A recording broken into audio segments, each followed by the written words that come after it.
Some animals give me boners!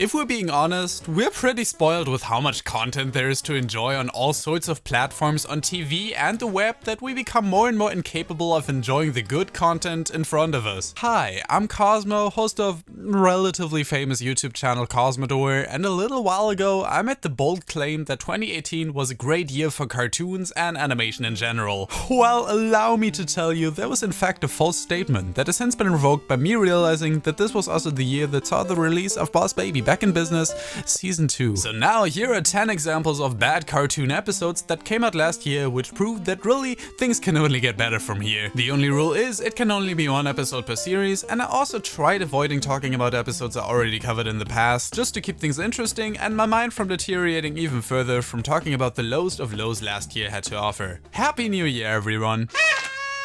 One thing I could always appreciate American Dad for in favor of Family Guy is that it always knew when to cut the brakes far sooner and just let the story take its course. That's why it's even more discouraging to see when an episode like You Gotta Strike for Your Right tries to throw in just as many random cutaway gags and pointless references into its short time span as its older brother. While the later seasons of the show are certainly more toned down than what Family Guy was already like at that stage, this episode is so riddled with random running gags that have no bearing on the story, and a B-plot that felt like the writers wanting to find an excuse to have Vince Gilligan on board without knowing what to even do with him, which might also be why they killed him off within the same episode. The main plot, with Haley trying to improve upon the work environment at her dad's workplace, had its moments, but got dragged down significantly by his annoying boss and an incredibly rushed ending. The comedy also had its moments here and there, but felt too reluctant on references and didn't make full use of these characters, especially in the aforementioned B-plot, which basically just consisted of them using the same predictable joke about 4 times. However, this one certainly could have worked had there just been a bit more effort put into it, and I definitely wouldn't say it was the worst the show had to offer so far. As the first entry on the list, we certainly could have it a lot worse. Wiener!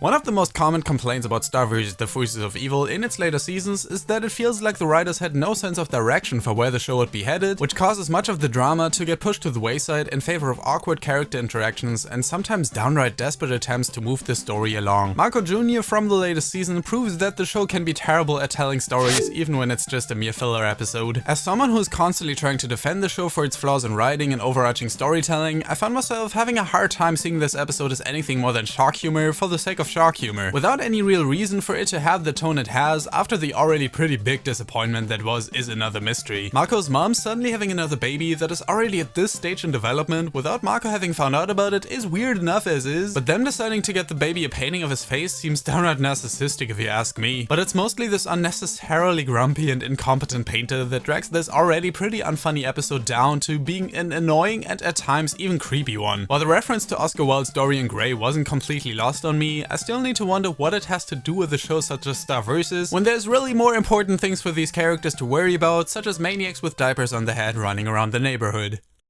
Imagine for a second an episode in which, for a solid 3 minutes of its run, all the characters do is repeat one name. Did you catch that? 3 minutes of nothing but repeating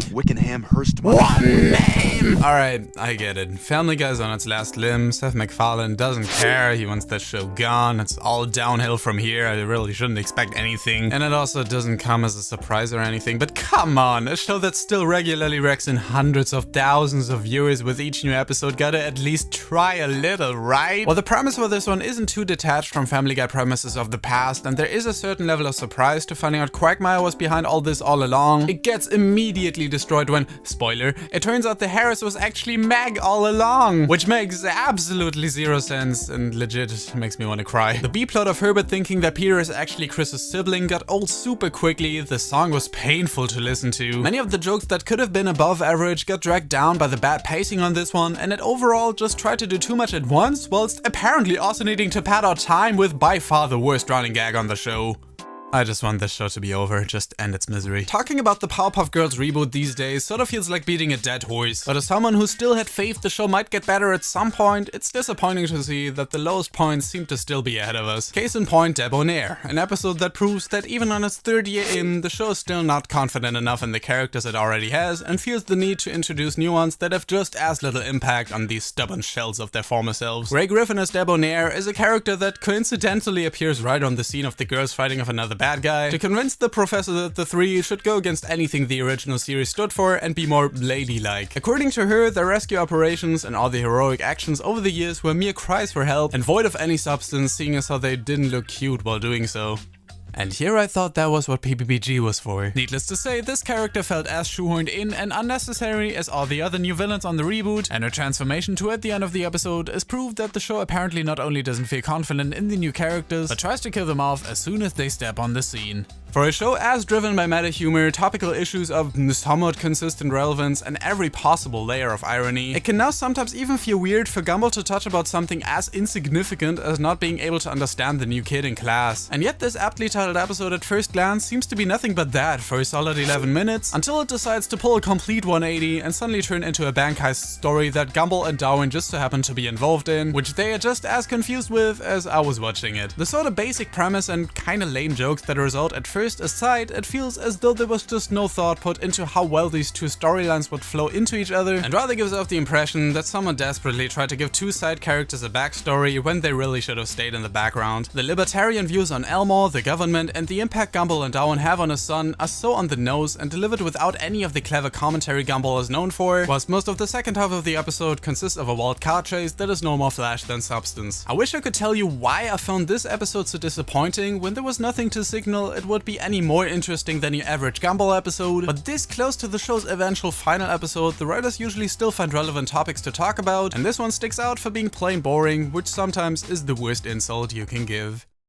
Whether you like it or not, one aspect of modern SpongeBob that will most likely not go away anytime soon is bringing back fan favorite characters and centering an entire episode around them. While the term favorite should sometimes be taken with a grain of salt, these episodes at least do the bare minimum of expanding upon characters we had sometimes completely forgotten about, and at best actually managed to write entirely new and interesting arcs about them. As one of many, I was very excited to see the season 2 villain Doodle Bob Frankendoodle make a return as the antagonist of another episode, but wary of how well they would actually manage to build an entire plotline around a character whose creation was never intended to be more than a mishap on SpongeBob's part. Would they give him a weird origin story about how he was actually from a far-off land of doodle people and reigned as a ruthless leader of his sketch brethren? Or would they do a completely uninspired rehash of the first episode without any of the original's tension or creativity? The latter scenario was not only the case, but for some reason also praised for its clever usage of animation. Well, I'm left wondering what's so impressive about a world of stick figures in 2018. Obviously, you shouldn't expect from an episode like this to have an equal amount of clever writing or similarly quotable lines as its original, but the least you could expect from it is to have any semblance of even trying to focus it on the return of this villain. Had it remained only the slightest bit of tension, I wouldn't mind it as much, but considering how threatening and unpredictable a villain Doodlebob was, to me personally, it feels like the writers completely missed the point of what the character was meant to represent as an identical copy of SpongeBob and everything but his personality. And if you were to leave him out completely, it somehow manages to make a literal doodle dimension look less exciting than that empty room Squidward found himself in back in season 1.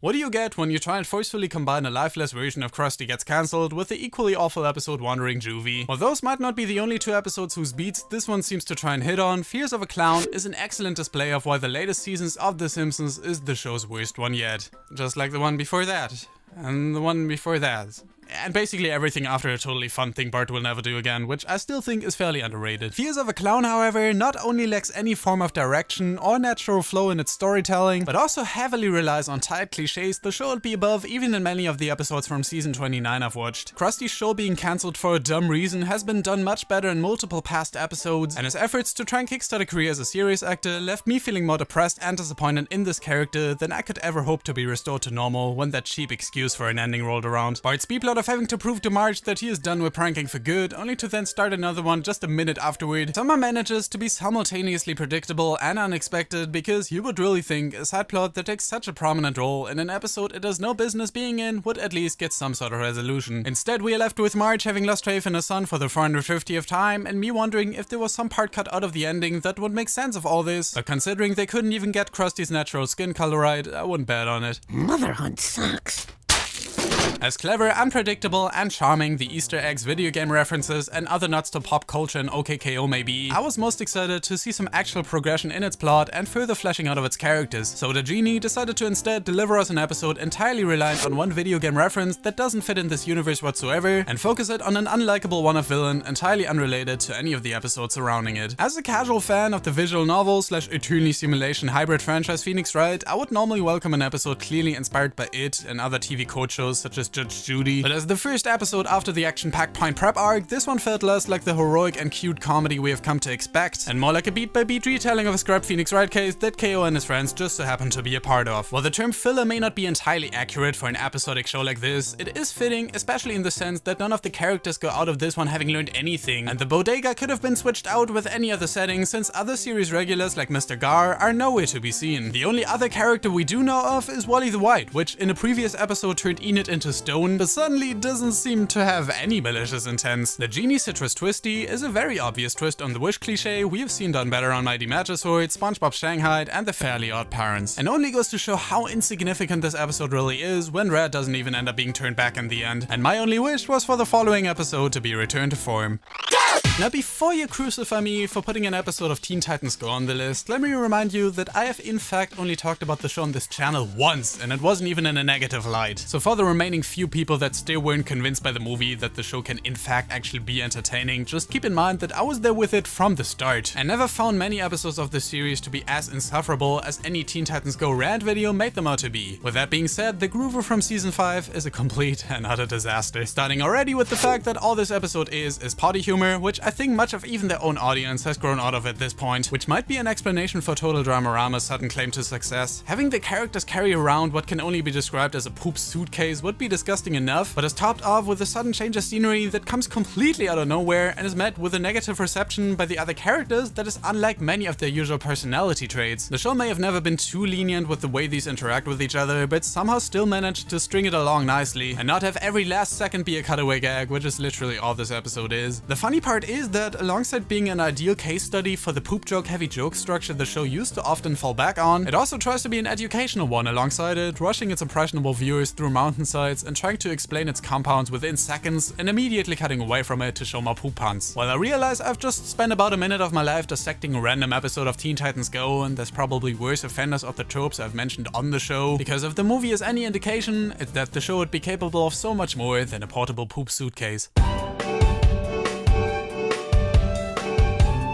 No Danger, More Problems from Kid Danger. As someone who is not familiar with the Henry Danger franchise whatsoever, it's somewhat hard to talk about its animated spin-off without repeating the same criticisms everyone else has already thrown its way. The animation is stiff, the character designs and backgrounds are uninspired, the voice acting is off, there is no reason for this to even be a cartoon. If there's one reason this episode puts itself below the other ones, even of this show, is that we get 5 Captain Mans for the price of 1, and that's really more than I can take. Ink Lemonade from SpongeBob. Raise your hand if you expected this one to make the cut. I will admit, had it not been for my restriction of only including episodes I haven't already talked about, this one is pretty likely to at least have made it into the top 3. The shark humor and gross visuals are bad enough already, but especially their resorting back to character traits of both Squidward and Patrick I thought we got rid of back in season 9 was a huge letdown and luckily not an indicator for the overall tone of the upcoming episodes. Family Fun Night from Boss Baby Back in Business. There are 2 seasons of Boss Baby Back in Business,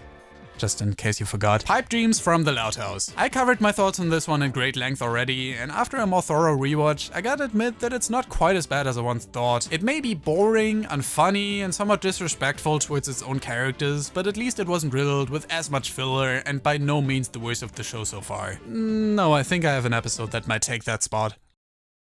Now, Chewie, share that cookie with Chompy! I've been completely on board with The Loud House ever since the first episode premiered, and aside from a few bad acts here and there, in my eyes it is able to stay at a pretty consistent level of quality. The only few times an episode actually jumps out to me for being noteworthy is when a character behaves in a way that is unlike its previously established personality traits, or when those traits work together in a way that makes the already pretty rough living conditions there seem downright painful. Ruthless People from season 3 not only combines both of these issues into one, but also suffers from bad pacing, one side of the family being needlessly cruel towards the other, and a series of events so coincidental, it seems much more fabricated than your average episode of the show. Why we should be supposed to believe that their grandpa's retirement home is suddenly this awful place is beyond me already, but their seemingly poor aunt also suddenly being able to afford a lake house out in the woods elevates it beyond being cartoon logic to lazy writing. The entire family, including the parents, being so needlessly cruel towards Aunt Ruth already left a bad taste in my mouth, but to show every single one of them trading with another to get away from there as soon as possible for a full minute at times got old very quickly. For a show that is usually more than capable of teaching its target demographic a useful moral, this one felt like it only wanted to show us that if you can make the best out of the situation, you just need to be as annoyingly persistent as possible and everything will work out. If there's anything this episode got right, it's the title, because despite appearing to be the focal point of the story, Aunt Ruth only appears twice and has no speaking role, which for once makes me wish this was the case for the rest of the family too. I feel like this one could have easily been improved upon if the second twist towards the end of the episode got replaced with them coming to an understanding about how they should sometimes be happy with either the situation they're in or the people they're with, or cut out some of the needless padding and show what the characters are actually up to in that lake house. Maybe their oh so perfect vacation was just a lie they fabricated to teach the others that very lesson I've just mentioned, or maybe Aunt Ruth and their grandpa were the ones that initiated it because they also wanted to spend more time with them. That termite running gag ended up having no actual bearing on the plot other than showing just how miserable they became, which ultimately led nowhere and will never be a fun thing to witness in either cartoon or any other medium. There may have been other episodes this year that suffered the same problems this one had in terms of needless padding and a misunderstanding of what makes its own characters work well together, but nowhere did it become as apparent as here that there was simply not enough thought put into expanding upon its initial concept. A feud in the family is literally the focal point of every other Loud House episode, and when standing next to each other, the only thing this one will be remembered for is a bunch of pointless dialogue that seems like it would only work as trailer clips for the Nickelodeon YouTube channel. And let me tell you, you would not want to end up there.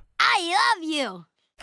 While I realize this may seem a bit tacked on to a video originally intended to showcase the absolute worst of 2018, I wanted to take this moment to quickly thank all you guys for making 2018 one of the best years of my life. Anyone who follows me on Twitter might be a bit tired of hearing me say it at this point, but I'm truly so grateful for every last one of you, and never in my mind would I have thought I'd be able to hit 100,000 subscribers within the first year. Thanks for all the support over these past months and all the lovely people I got to meet through doing what had been my dream ever since I first came across this best community on the entire site. I wish you all the best in 2019, and don't forget,